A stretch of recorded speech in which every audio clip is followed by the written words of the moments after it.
Hey, it's Michael. Before we get started, I want to tell you about another show made by the New York Times that pairs perfectly with The Daily. It's called The Headlines. It's a show hosted by my colleague, Tracy Mumford, that quickly catches you up on the day's top stories and features insights from the Times reporters who are covering them, all in about 10 minutes or less. So if you like The Daily, and if you're listening, I have to assume you do, I hope that means you're going to like The Headlines as well. You can now find The Headlines wherever you get your podcasts. So find it, subscribe to it, and thank you. And now, here's today's Daily. From the New York Times, I'm Michael Barbaro. This is The Daily.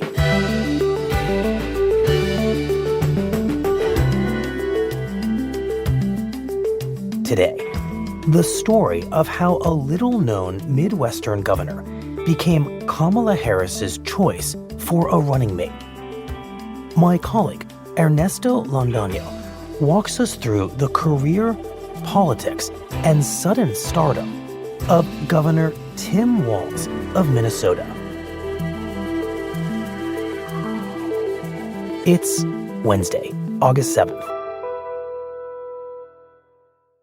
Ernesto, over the past few days, we watched Vice President Harris bring the final three contenders for her running mate to her house in Washington, D.C. for a set of in-person interviews.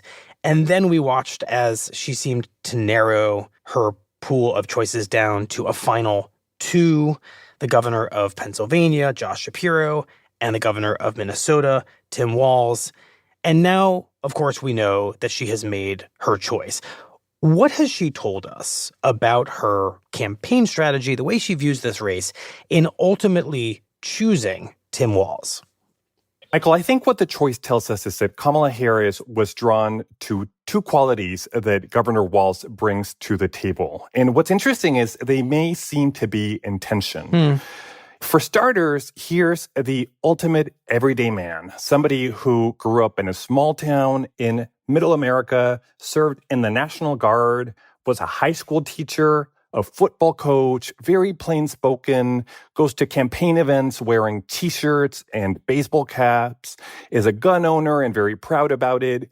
He sort of embodies the Midwest. And she clearly thinks that that is going to bring the kind of moderate, white, working-class voters that the campaign needs in swing states to come to them, to sort of make this feel like a balanced ticket.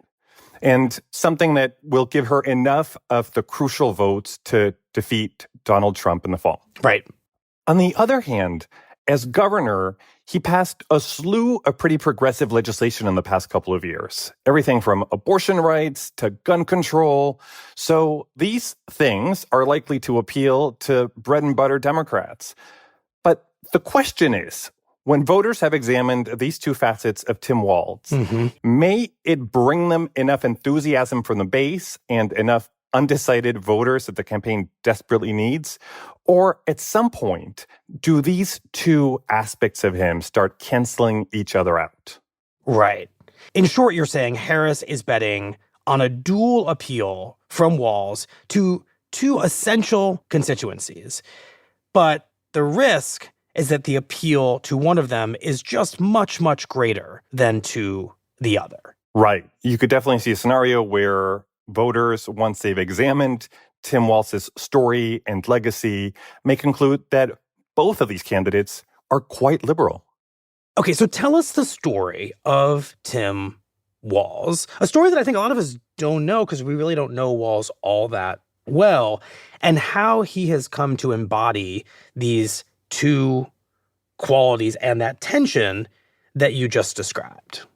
Michael, the origin story of Tim Walz's political career is quite fascinating. He and his wife were social studies teachers in a small city south of Minneapolis. And in 2004, when George W. Bush was running for re-election, Walz took a group of his students to a political rally in his hometown. They wanted to just see the president make his case. And a strange scuffle happened when they were trying to get in.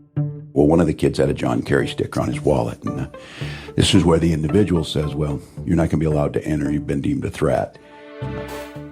Apparently, one of the students had a sticker for Bush's rival, John Kerry, on his wallet.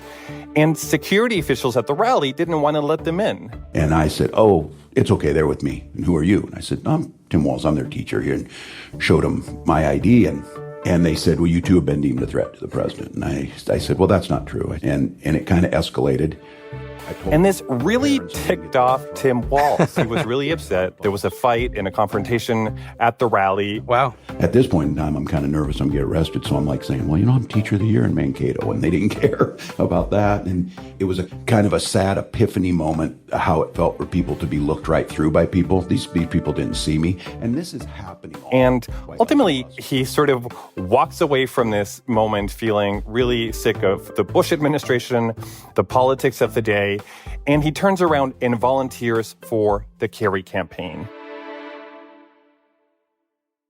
And then the more interested he becomes in politics in this era, he starts looking around his congressional district. And there's a Republican who's held this seat for many, many years. This was a largely rural district in southern Minnesota. And there's no reason to believe that a newcomer to politics, somebody without a donor base, could make a run for this seat and win. Right. But Walz signs up for this weekend boot camp where expert campaigners train newcomers who want to run for office, and he gets really enthused by the idea that he can pull it off. So he starts raising money with the support of an army of students who become so thrilled and energized by the prospect that their nerdy and kind geography teacher is making this uphill bid for a congressional race. So his campaign staff is basically his former students. That's right. And he proves to be a formidable candidate. He draws a lot of attention to his experience in the classroom and as a coach. When I coached football, these stands held about 3,000 people. That's a lot. It's also the number of American soldiers who have died fighting in Iraq. He's a very strong advocate for pulling out of the war in Iraq. Serving right now are kids that I taught, coached, and trained to be soldiers. They deserve a plan for Iraq to govern itself so they can come home. My opponent has the wrong fight. And one thing that happens in the campaign that is really surprising to people is he comes out as being in favor of same-sex marriage. Now, it's useful to remember that this is 2006 when the vast majority of Democrats running for most elected office, were not ready to come out in favor of same-sex marriage. And here's a guy who's new to politics, who's trying to unseat a Republican who's held on to his seat for more than 12 years, taking what appeared to be a reckless position on something. And when he was asked about it at the time, Tim Walz told his supporter, this just happens to be what I believe in, and I'd rather lose a race that I've ran being true and consistent to my values than try to run as somebody I'm not. And of course, he wins. Yes, to everybody's surprise, he pulled it off. So from the get-go, he shows a kind of maverick, politics be damned quality, taking stands that he knows may be unpopular among the voters he's trying to win over, but he's got some innate political gifts that are all making it work. Yeah, I think that first campaign showed us that Tim Walz had real political chops. He was a very effective campaigner, and people really liked him when he was knocking on doors, when he was introducing himself to voters. They saw him as somebody who was very genuine and who was admirable. So once he gets elected in this conservative-leaning district in Minnesota, what does he actually do in Congress? In Congress, he develops a reputation for being somebody who can work across the aisle. And this is a period where Democrats and Republicans were deeply polarized over the Iraq War. He spends a lot of his time lobbying to expand benefits for veterans so it's easier for them to go to college after their service, and also becomes a leading voice in the quest to repeal Don't Ask, Don't Tell, the policy that prohibited openly gay servicemen from serving in uniform. And he remained really popular. He easily won re-election 5 times.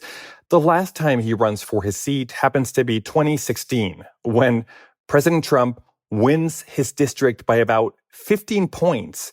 And still, voters kept Tim Walz in office. I think it's important to note what you just said. Walz is distinguishing himself as a Democrat who can take some pretty progressive positions, as he did in that first campaign on gay rights, as he did with Don't Ask, Don't Tell, and keep winning in very Trump-friendly districts of his state.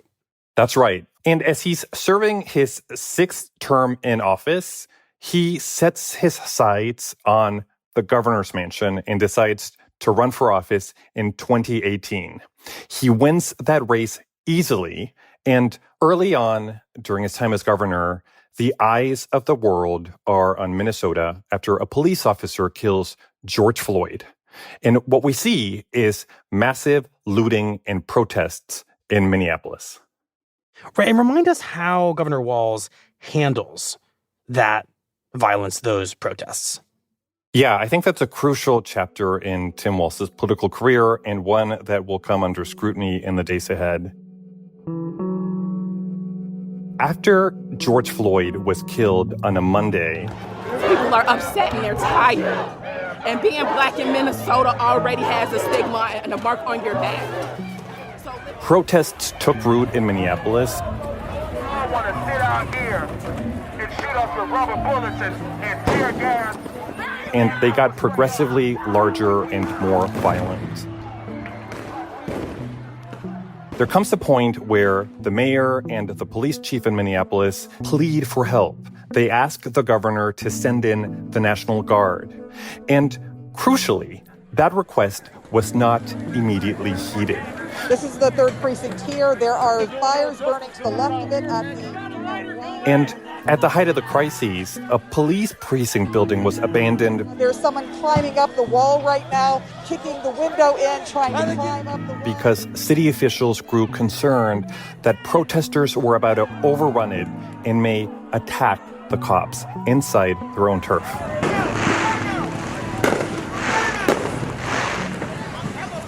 And the building is set on fire.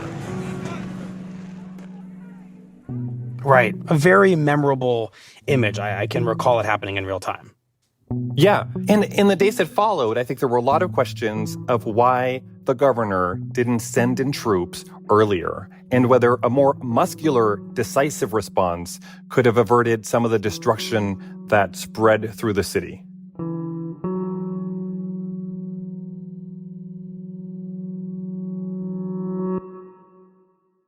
And how does Walz end up explaining his decision not to send in the National Guard more quickly?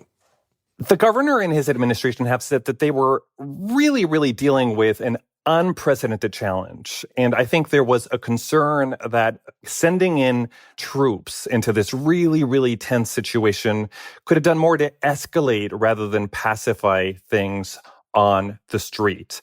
But in the weeks and months that followed, there were a lot of questions about Governor Walz's leadership. And there were critics who said, during what may have been the most challenging week of his life, we saw a governor who was indecisive and who waited too long to send in resources that ultimately allowed the city to get to a semblance of order. Right. And it feels like this is a moment that will almost assuredly be used against him by Donald Trump and J.D. Vance, the Republican ticket, which has made law and order so central to their message in this campaign. Yeah, absolutely. And here in Minnesota, that was certainly a liability for him when he ran for re-election in 2022. But voters kept him in office, and he won that race handedly. And not only did he win, but Democrats managed to flip the Senate and have full control of the legislature on his watch. And that sets in motion one of the most productive legislative sessions in Minnesota history, where Tim Walz and his allies in the House and the Senate managed to pass a trove of really progressive legislation, oftentimes on a party vote. Tell us about some of that legislation. Well, Minnesota becomes the first state in the wake of the Supreme Court ending the constitutional right to abortion to actually codify this right under state statute. And they did a lot more stuff. They had a huge budget surplus, and they used that, for instance, to fund meals for all school children. They managed to pass a couple of gun control laws that were very contentious. They gave the right to undocumented immigrants to get driver's licenses. They legalized recreational marijuana. And finally, the governor takes a pretty bold stance on this issue of gender-affirming care for transgender kids and teenagers and says that Minnesota will be a safe haven for people who want that health care. So, Ernesto, how should we think about that blitz of legislation and the largely progressive tone of it, given the way that Walz had campaigned and succeeded up to that moment as somebody with such broad appeal across the political spectrum? When the governor was asked whether, this had been too much too quickly in terms of progressive legislation, his answer was that these were broadly popular policies, that these are issues Democrats had campaigned on. And here, Democrats had a window of opportunity where they were in control of the governor's mansion, in control of the House, the Senate, and that when you have political capital, you spend it. But when you start listening to Republicans in Minnesota, they say, here's a guy who campaigned on this mantra of one Minnesota. That was his campaign slogan, and who sort of came into office with his promise that he would govern in a bipartisan way, reach across the aisle. But when they had all the votes they needed to pass their policies, Republicans felt that Walz was not bothering to bring them into the fold and to pass legislation that was going to be palatable to conservatives in the state. So I think people who once regarded him as a moderate now start seeing him as somebody who, when he had the power, acted in ways that were really progressive and liberal. So at the height of his power, Governor Walz emerges as somebody who, when given a shot at getting done what he really wants to get done with a Democratic legislature, is a pretty progressive leader, even at the risk of being somewhat at odds with his earlier image as more moderate, because in his mind, enough people in the state are behind these policies. Yeah, and I think he assumed that he had banked enough goodwill and that people across the state liked him enough to tolerate policies they may have disagreed with. And I think it's safe to say, among the people who cover him here regularly, there was never any real hint that Tim Walz was eyeing a run for higher office. He's not somebody who's written the kind of political memoir that oftentimes serves as a case of what you would bring to a national ticket or to the White House. And he seems pretty happy with the state job. So it was a huge surprise when Tim Walz starts going viral through a string of cable news appearances right after President Biden drops out of the race and the Democrats are scrambling to put Harris at the top of the ticket. And what becomes clear is that Walz is very forcefully auditioning for the role of vice president, and Vice President Harris starts taking him very seriously.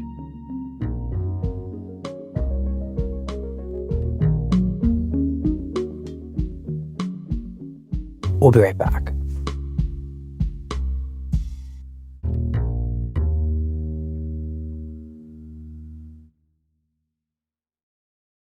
So, Ernesto, tell us about this cable news audition that Governor Walz undertakes over the past few weeks and how ultimately it seemed to help him land this job of being Harris's running mate. I think Walz does something really interesting, and that is that he says that Democrats shouldn't be talking about Trump and Vance as existential threats. He kind of makes the case that Democrats have been in this state of fear and paralysis for too long and that it's not serving them well. So the word he latches onto is weird. Well, it's true. These guys are just It weird. is. And It is. you know, they're running for He-Man Women Haters Club or something. That's what they go at. That's not what people are interested in. And I think one other thing we see in Walz is somebody who's putting himself out there as a foil to J.D. Vance. That angst that J.D. Vance talks about in Hillbilly Elegy, none of my hillbilly cousins went to Yale, and none of them went on to be venture capitalists or whatever. It's not who I think the case he's making is that Tim Walz is a more authentic embodiment of small-town values. What I know is that people like J.D. Vance know nothing about small-town America. My town had 400 people in it, 24 kids in my graduating class, 12 were cousins, and he gets it all wrong. It's not about hate. It's not about... And behind the scenes, people from Tim Walz's days on Capitol Hill start calling everybody they know in the Harris campaign and the Harris orbit and saying, you know, here's a guy who has executive experience as governor, but also somebody who has a really impressive record from his time on Capitol Hill and somebody who could be an asset in helping a Harris administration pass tough legislation. So you should take a hard look at this guy. Which is, of course, exactly what Harris ends up doing. And I want to talk for a moment about how Harris announces Walz as her running mate on Tuesday morning. She did it in an Instagram message, and it felt like the way she did it very much embraced this idea that you raised earlier, Ernesto, that Walz contains these two appeals, one to the Democratic base, one to the white working class.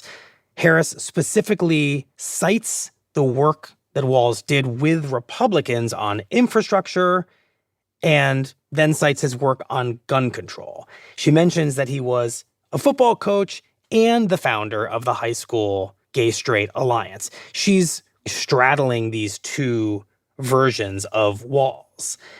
But I want to linger on the idea for a moment of Walz's vulnerabilities, because once he becomes Harris's running mate, Harris and Walz are going to lose a fair amount of control over how they present him to the country, because he's going to become the subject of very fierce attacks from the Republicans in this race. So talk about that for just a moment. Yeah, I mean, it's important to keep in mind that Governor Walz has never endured the scrutiny of a presidential race. So the questions he's going to be asked and the way his record is going to be looked at is going to be different and sharper.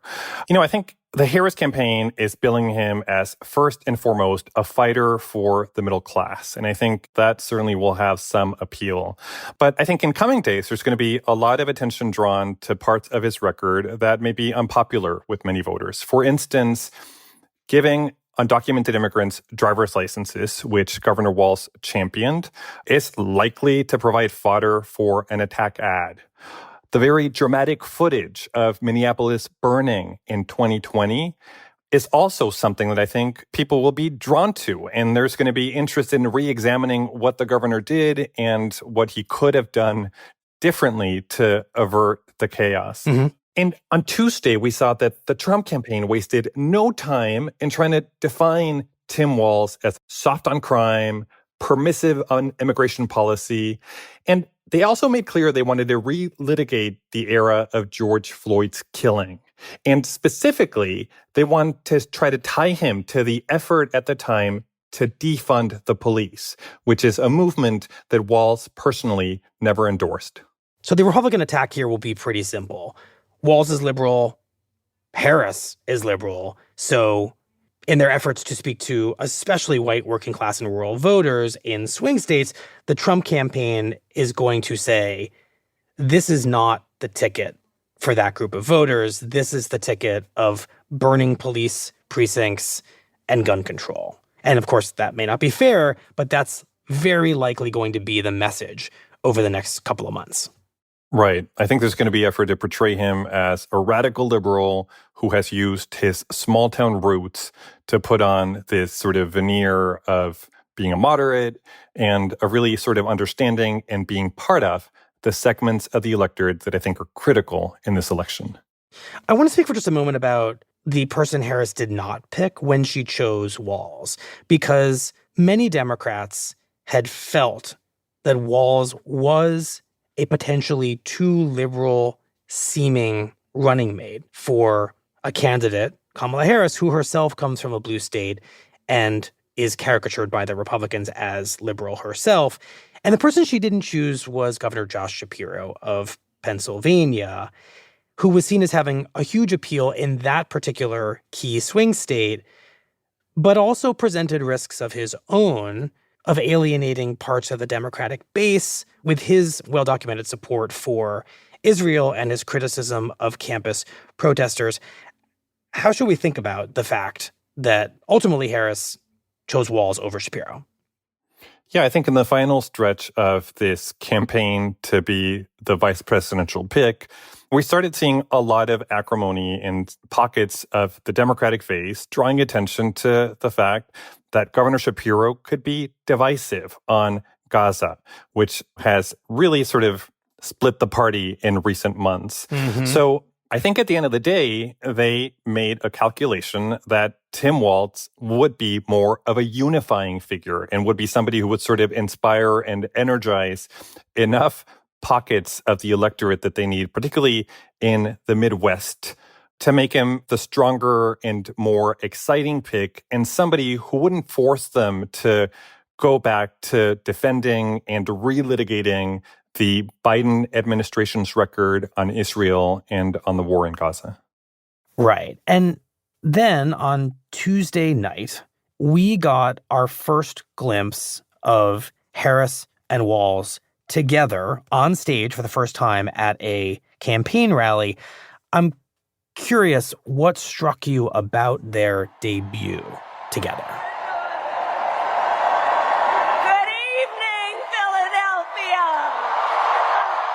I think everybody was watching the opening scene of this rally to see what the chemistry between these two people was going to be like.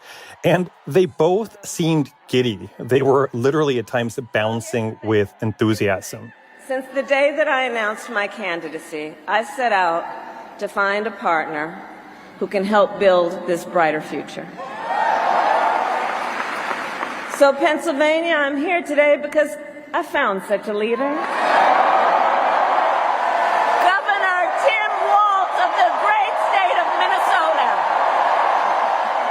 They soon got down to business, and that business was how to define Tim Walz for voters who don't know him well. To those who know him best, Tim is more than a governor.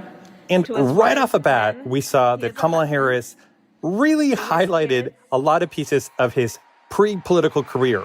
To his former high school football players, he was coach. She repeatedly called him Coach Walz, Mr. Walz, evoking his time in the classroom, and even used his military title from his days in the Army. To his fellow veterans, he is Sergeant Major Walz. And then when it came time for Tim Walz to introduce himself on this massive stage, welcome the next Vice President of the United States, Tim Walz.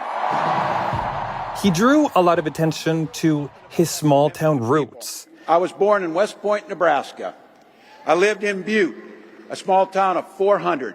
He said something that he said repeatedly recently in campaign appearances, which is, in Minnesota, we respect our neighbors and their personal choices that they make. Even if we wouldn't make the same choice for ourselves, there's a golden rule. Mind your own damn business. The golden rule of small towns is you mind your own damn business, which is something he said in the context of his argument that Republicans have been limiting rather than expanding people's rights. But he also drew attention to the fact that he's a gun owner. By the way, as you heard, I was one of the best shots in Congress, but in Minnesota, we believe in the Second Amendment, but we also believe in common sense gun violence laws. And then when it came time to draw a sharp contrast with their opponents, Tim Walz said, these guys are phonies. Donald Trump's not fighting for you or your family. He never sat at that kitchen table like the one I grew up at, wondering how we were going to pay the bills. He sat at his country club up in Mar-a-Lago, wondering how he can cut taxes for his rich friends. He said it's actually people like me and Kamala Harris who come from humble origins and showed what is possible in America when you hail from a working class background and you seize opportunities that were available to you. Thank you, Philadelphia. Thank you, Vice President. God bless America.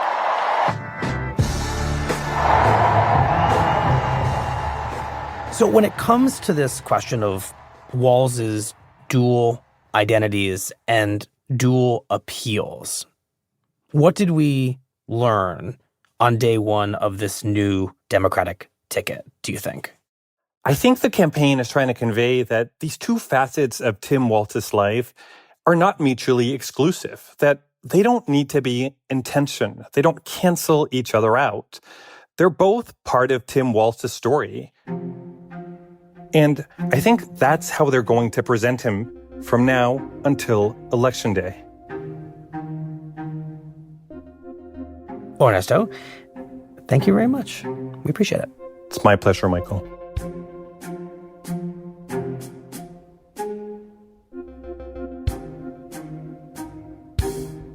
We'll be right back.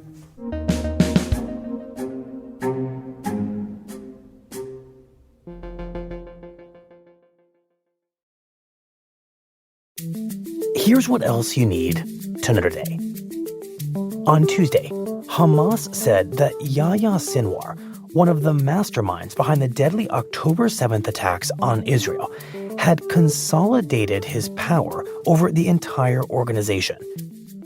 Until now, Sinwar had held the title of Hamas's leader in Gaza. But with the assassination of Hamas's top political leader by Israel last week, Hamas said that Sinwar would take on that title as well. Sinwar remains a major target of Israel and is believed to have been hiding in tunnels underneath Gaza since October 7th. And the U.S. Department of Justice has charged a Pakistani man with ties to Iran with trying to hire a hitman to assassinate political figures in the United States. The man recently traveled to the U.S. and was arrested in New York last month.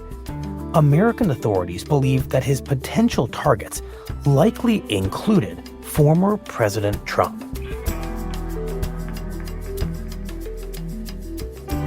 Today's episode was produced by Alex Stern, Eric Krupke, and Olivia Natt. It was edited by Lisa Chow and Patricia Willens. Contains original music by Pat McCusker and Marian Lozano, and was engineered by Alyssa Moxley. Our theme music is by Jim Brunberg and Ben Landsberg of Wonderly. Special thanks to Nick Pittman and Minnesota Public Radio.